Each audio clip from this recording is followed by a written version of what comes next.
संत तुकाराम महाराजांच्या पालखीने आज पुण्याच्या दिशेने प्रस्थान ठेवलं। काल संध्याकाळी पालखी आकुर्डी येथील विठ्ठल मंदिरात मुक्कामी होती। पिंपरी चिंचवडमध्ये कालपासूनच या मंदिरात पालखीच्या दर्शनासाठी रांगा लावल्या होत्या। आज पहाटे चंद्राच्या मंद प्रकाशात ज्ञानोबा तुकारामांच्या जयघोषात पालखीने पुण्याच्या दिशेने प्रस्थान ठेवलं।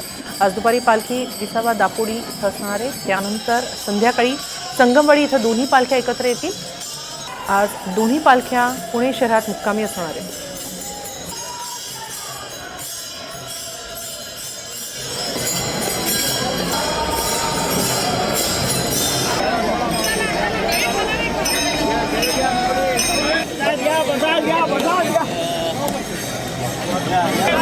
जगद्गुरू संत तुकाराम महाराजांच्या पालखीनं काल पिंपरी चिंचवडकरांचा पाहुणचार घेतल्यानंतर आज पुण्याच्या दिशेने प्रस्थान ठेवलं। पहाटे 4:30च्या सुमारास चंद्राच्या मंद प्रकाशात ज्ञानोबा तुकारामाच्या जयघोषात या पालखीनं पुण्याच्या दिशेनं प्रस्थान ठेवलं आणि आता दुपारचा विसावा घेण्यासाठी जे विसावा स्थळ आहे दापोडीचं, या ठिकाणी संत तुकाराम महाराजांच्या पालखीने विसावा घेतला। दापोडीचे जे भाविक असतील त्यांनी दर्शनासाठी या ठिकाणी मोठ्या प्रमाणावरती रांग लावलेली दिसत आहे। तर दुसऱ्या बाजूला या ठिकाणी मोठ्या प्रमाणावरती वारकरी बांधव यायला दाखल व्हायला सुरुवात झाली। आज पुण्यात संत तुकाराम महाराज आणि संत ज्ञानेश्वर महाराज या दोन्ही पालख्यांचा मुक्काम असणार आहे।